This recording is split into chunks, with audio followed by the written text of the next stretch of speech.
Hello, welcome back. My name is Cheryl Wilson. If you're new to my channel, I'm an abstract artist and I talk about art processes, abstract painting. I am an abstract artist, so that's the where I'm coming from, as opposed to any representational art. And I do admire those that do representational, but I am a very messy abstract artist. And today I want to actually talk about something that I have been working on myself, and that is composition. Now, I have spoken in my videos in the past that, oh, by the way, put your bling on if you're into that. This is something I just got to treat myself. It's in my YouTube store, and it just helps me. It has helped me through this month. January is not the best month for me, and I reflect back on my mother and what a beautiful woman she was, and she has since passed away, and it was in January, so I do think of her. Anyway, get off the subject, Cheryl. Let's bring it back in. Composition. Now, when I've talked about composition in the past, it is primarily my philosophy as an abstract artist, and it's just my humble opinion, that composition is mainly based in the values that you put on your canvas, your paper, whatever you're painting on, and the values of the darks and the lights and how they interact with each other and how much you have, and the darkest darks and the lightest lights, where they touch each other, etc. The other aspect is the shapes and the interest that you have on your camera, on your canvas and your paper. And what I mean by that is, do you have different sizes? And I go into all this on other videos.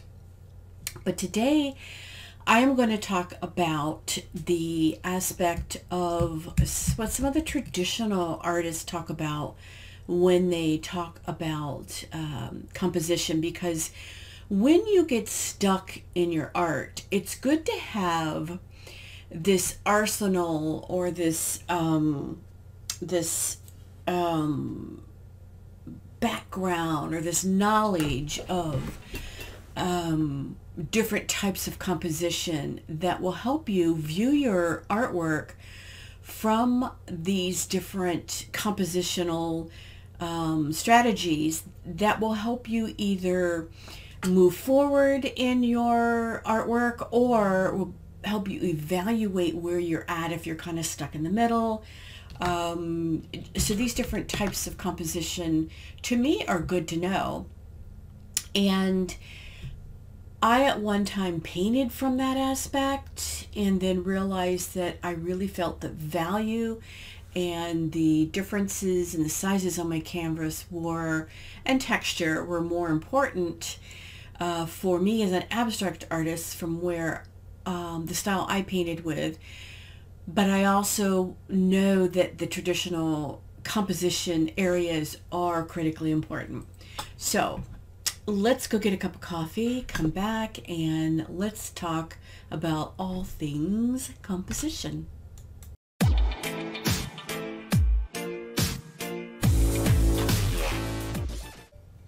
I'm back, and the cup I got today was really from my daughter-in-law several years ago. Be fabulous, there we go, with a high heel, because when I was in the corporate world for years, before I did the right thing and became a full-time artist, I talk about leaving my high heels in the boardroom and coming to my art studio and picking up the paintbrush. And I was in the corporate world as a risk manager, project manager, program manager for many contracts for the U.S. government, and I owned my own company, and it was very stressful. But when I left that world and stepped out to become an artist full-time, she got me this cup. So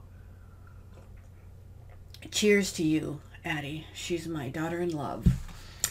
So let me talk about these. Let me put my glasses on here. 8 design principles and 10 design compositions.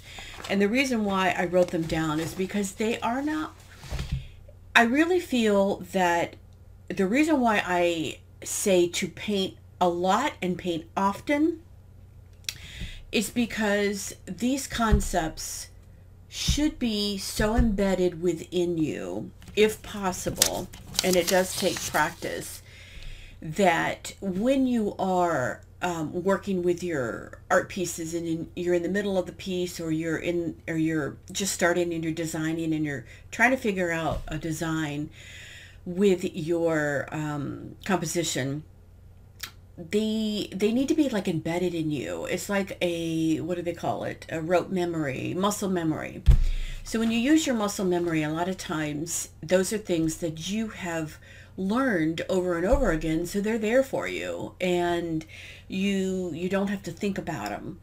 But the actual wording that I want to give you, I wrote down so that I wouldn't forget any. So I have it divided up between design principles, and what I'm going to go over today are the design compositions. And I can hit the design principles at another time. They're sprinkled in my other videos. But the design principles are things like balance, proportion, movement, rhythm, harmony, unity, emphasis, and variety. And variety to me is a big one. But I want to talk about today, and I want to actually show you some artwork that I've created that have this in it. And now, one thing to know is a lot of times the pieces I'm going to show you are pieces where these design composition ideas were in my muscle memory, and they came out on the canvas as I was creating it. And then I want to talk about how to create a piece with these in mind, especially if you're new at composition. And I think every artist needs to go back and visit composition now and then. I think that many of us are self-taught, and if we're not self-taught, we're taught by, and when I say self-taught, I'm talking about we create who we get taught from, not from a college perspective. And there's nothing wrong with a college perspective. It's just from those that I've talked to, it's like a wide range of what you learn in college. And when you're self-taught, a lot of times, you pick and choose the teachers you want based on your area of interest.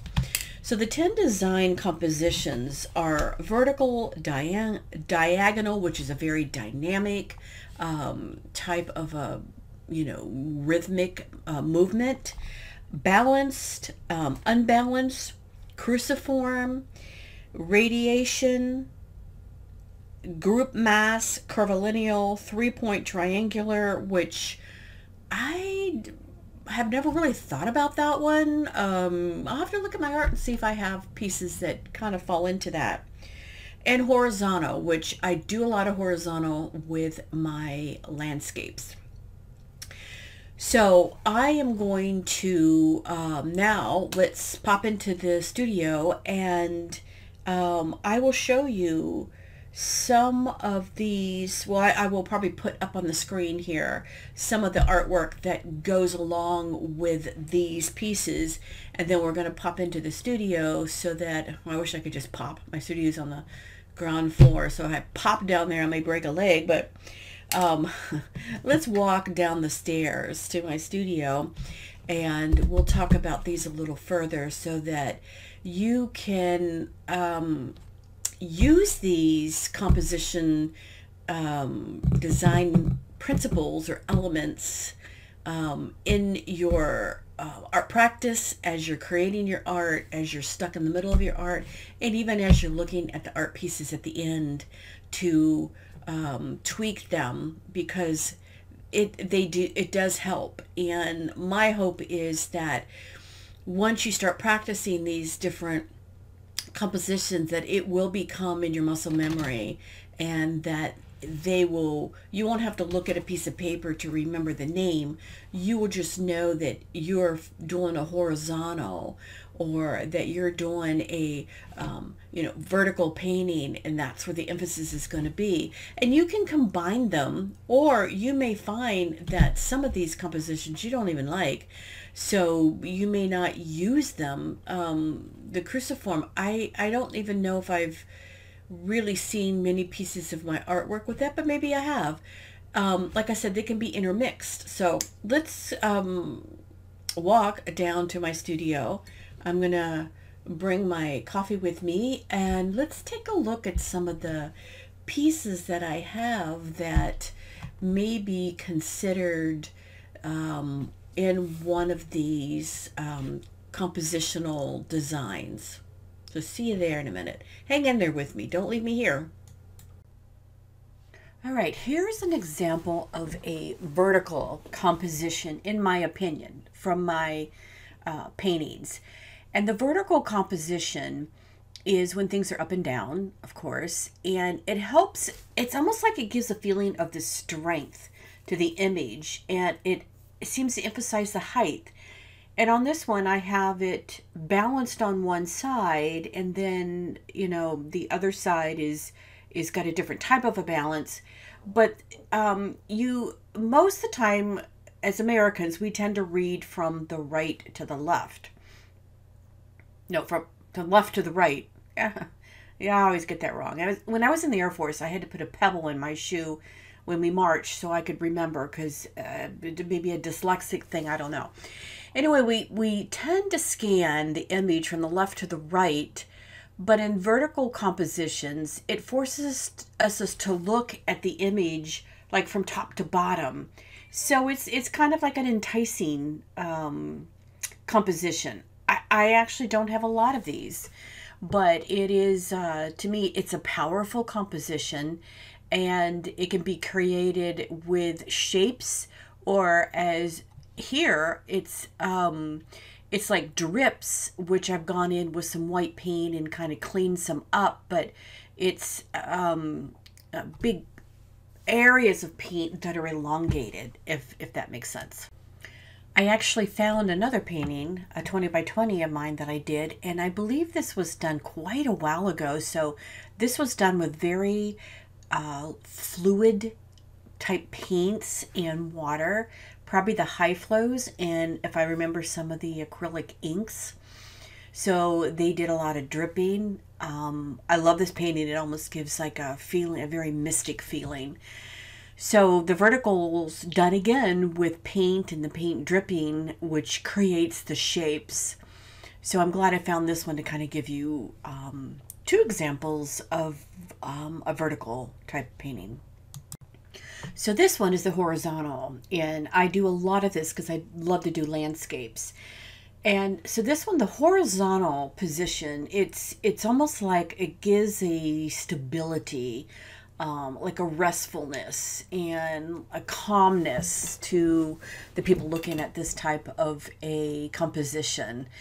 And if you want to do landscapes, you will find that you will have a lot of the horizontal type markings or spaces.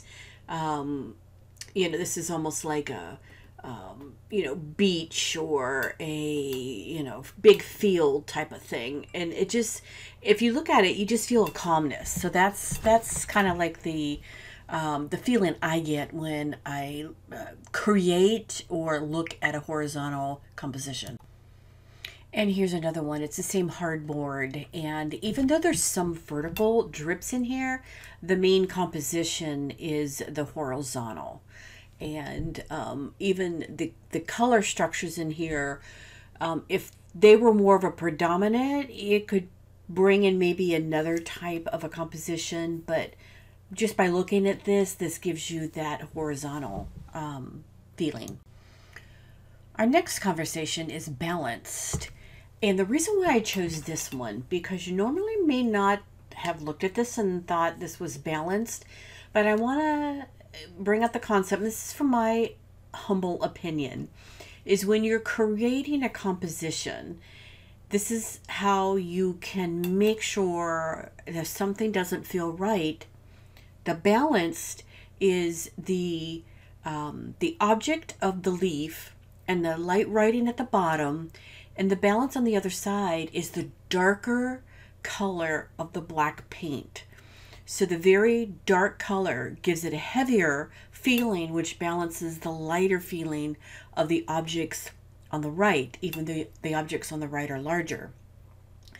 So a balanced composition is a compositional choice where it feels balanced. And that's the key thing, is feels. So the weight can be balanced by the brightness or the darkness or the depth of the color of the paint, just the brightness of the different objects, or the placements of the objects. And I'm going to try to show you another example of a painting where it's balanced. It would make more sense to you. But this painting is, I think, an important concept, because the balance is not in the shape of the objects, but in the weight of the objects. So I kind of struggled finding an example, but I found one that, even though the objects are at the top of the canvas here, this is a 24 by 36, so I have a lot of space down below. You could almost call this an unbalanced because of the top and bottom, but then you could call this composition still the balance because the shapes at the top, and this is a mixed media pieces of paper that were added, the balance of the objects are the same size. So, and they're perfectly on the right side and the left side. So I hope this makes sense. Again, you could almost call this the unbalanced, which we're going to talk about next, because of the bottom being such a large space and the top having the white and all the different pieces of the mixed media. But I wanted to share this as a balanced piece because of the objects at the top. Unbalanced is actually one of my favorites, if I were to really think about it.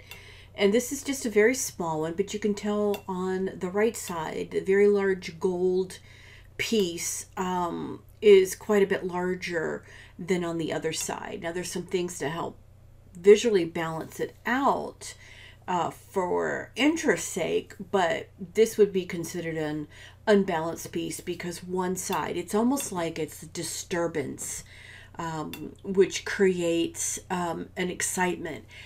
And the reason why I think this works is because of the top and the bottom. The top having such a large area of more where the eye can rest, and it is not as complicated, not as chaotic. Even there's a lot of charcoal pencil marks, and the unbalanced is at the bottom, and that's still, the underpainting is still a very plain, it's a restful, so that the unbalanced it's not a chaotic piece. So the unbalanced is almost like a pop in the painting, which creates an interest for me, in my opinion. Another artist may have a different opinion, but that's just what I would perceive and why I like this piece. And this is an obvious unbalanced, and I have balanced it in an abstract way with a lot of additional markings on the one side, but this is a really unbalanced, disruptive. Even that textured piece there, it's a piece of like a wooden paper on the left side that gives it a more heavy feeling because it's textured. But I think what works again is the underpainting is a very plain, quiet area. There's a lot going on because there's a lot of different layers of paint and a lot of veiling and a lot of charcoal and pencil, and even some mixed media with the one, it's a piece of napkin that's in there. But the disruption is the big, bold, unbalanced piece there at the bottom.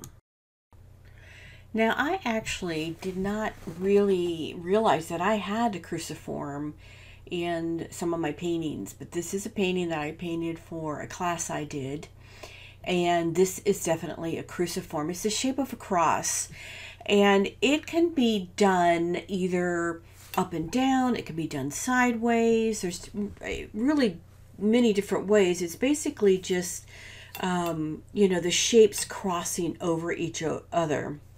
And this turned out to be a really beautiful painting because of the underpainting, but the shapes that I have that were created are in the shape of a cruciform. Now I brought this painting in because this is almost a cruciform done with the white space, or the lighter area. Now on this one, there's something that has always bothered me, and I could perhaps go in and emphasize the cruciform on this one to create more of a composition that might be fitting. So that may be an idea of going in and changing this up a little bit, as opposed to a lot of my paintings where a lot of these compositions are within me and I create intuitively. I could go back and look at a painting and make it better based on some of the compositions that, you know, I'm explaining to you. Now, radiation is just, you know, exactly what it means. It starts in like a location and pushes out. So in this one, even though it's a tad blurry, I'm sorry, but it was a good example of a specific area on the right side of the canvas, and the paint structure. And this was a flow, one of those fluid paintings, and the flow coming out from that one specific area. And I thought this was even a better example, using florals and using the paint. And the radiation comes from the stems at the bottom, and the push of the radiation are from the blooms pushing forward. So again, a lot of these compositions, they can intermix and intertwine with each other. But if you start to understand some of the dynamics of the compositions, they can help you within the structure of your painting, either while you're painting or when you're going back and looking at a painting and trying to help understand how to troubleshoot and make the painting more appealing to the eye, because these compositions are known to be ones that are appealing to the eye, and as an artist, that's why these are important to know. Now this next one, group mass, I found kind of interesting, because the group mass composition, the true terminology of it is it requires that the group be of considerable size, and that the forms or the shapes, and I'm talking about abstract because that's what I paint, are of variety of forms, values, and colors within the painting. And the painting that I am showing you was one that I thought kind of fit into that, because it doesn't fit into the other categories. It's when you talk about a painting that has shapes and figures all over, there's not necessarily one focal point. And a lot of the major or popular artists in the past have done very well with art pieces that have no focal point. They're just a lot of shapes on the canvas. It does take a very practiced artist, and I'm not saying I'm there yet.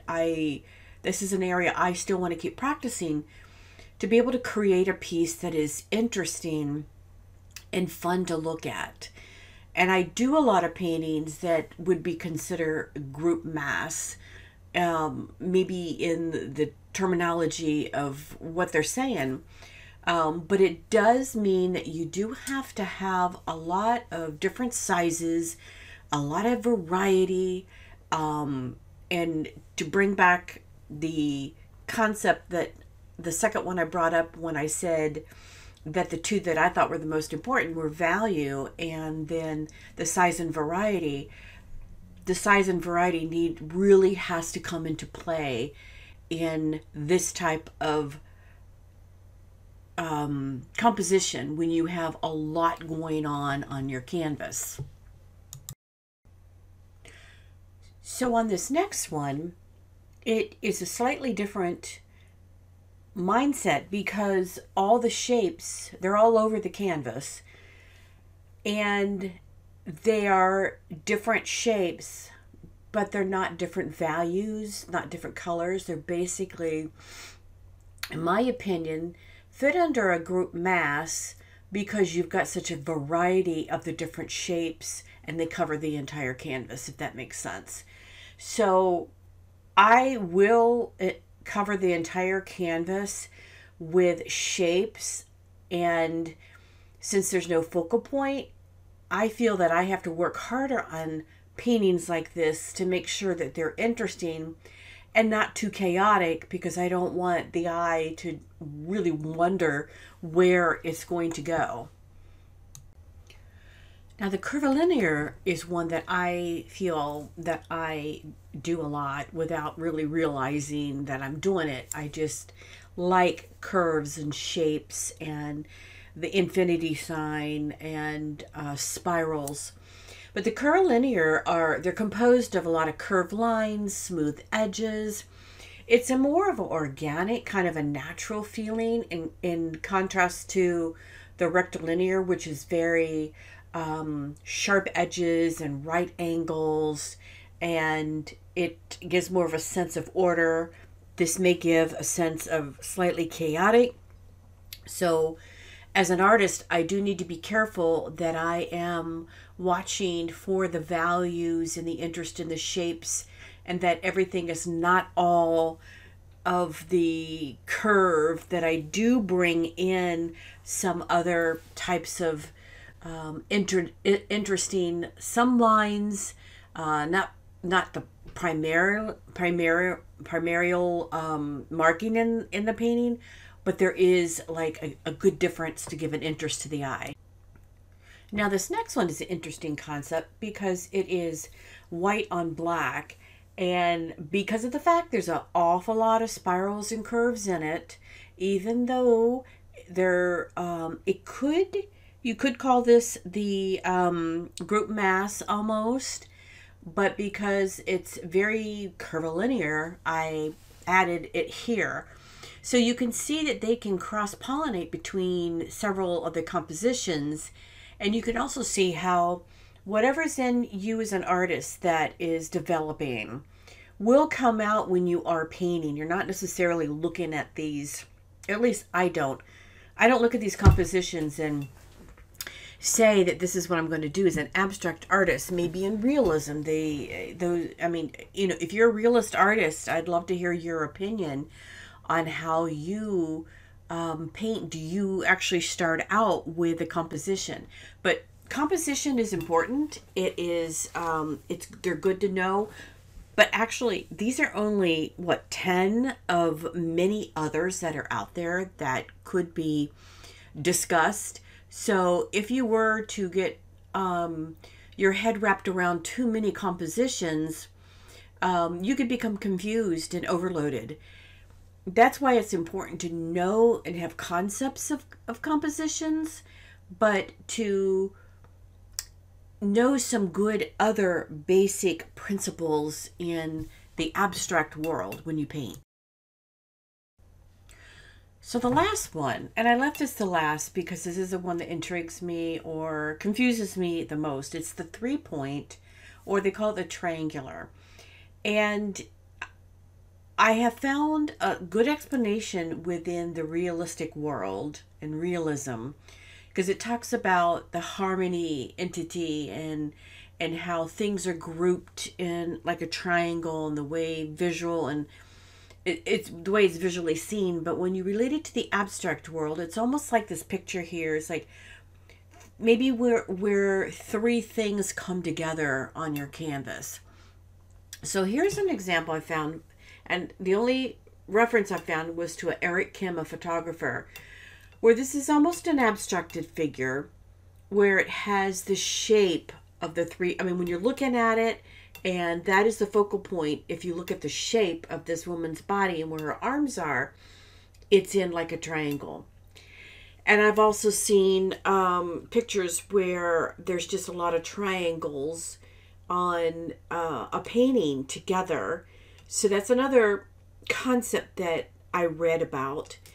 I don't like straight lines, triangles. I don't paint with that in my abstract unless it's by mistake or it's just a happenstance. But to create a painting with a bunch of triangles together, I couldn't find any representation of that in pieces I've painted all the way back from when I started. But I wanted to include that because I'd love to hear your opinion of 3-point or the triangular in abstract if you have heard of it. Now, I could have gone on so many other compositional pieces, or I could have gone over on the design principles. But I wanted, this was enough. I mean, this was a lot in one video. And so I wanted to get this out there to get a conversation going if you wanted to talk about it. Because, again, I feel that there's two main areas, and that is the value aspect of your paintings. And then the second one would be the size and shape and the differences. And then you go into color and taking risk and texture. All those are important. These concepts are taught for a reason. So I wanted to bring them in because I really feel that when you're stuck in a painting or when you're going back and evaluating your painting, many times you can look at the compositions and that will help you understand what maybe needs to be tweaked. And it will help you add into the composition of the painting some strokes or some things that you can do to help you put your painting more in the alignment of the value and the differences. And I hope that makes sense because it's something that I've thought a lot about and I wanted to share my thoughts with you on this. So instead of painting in the studio, I really thought of bringing in some of my paintings to show you was more meaningful. So I hope this was a good dose of, maybe it's just a good dose of what I'm thinking about when it comes to composition, but it was on my mind and I wanted to share that with you.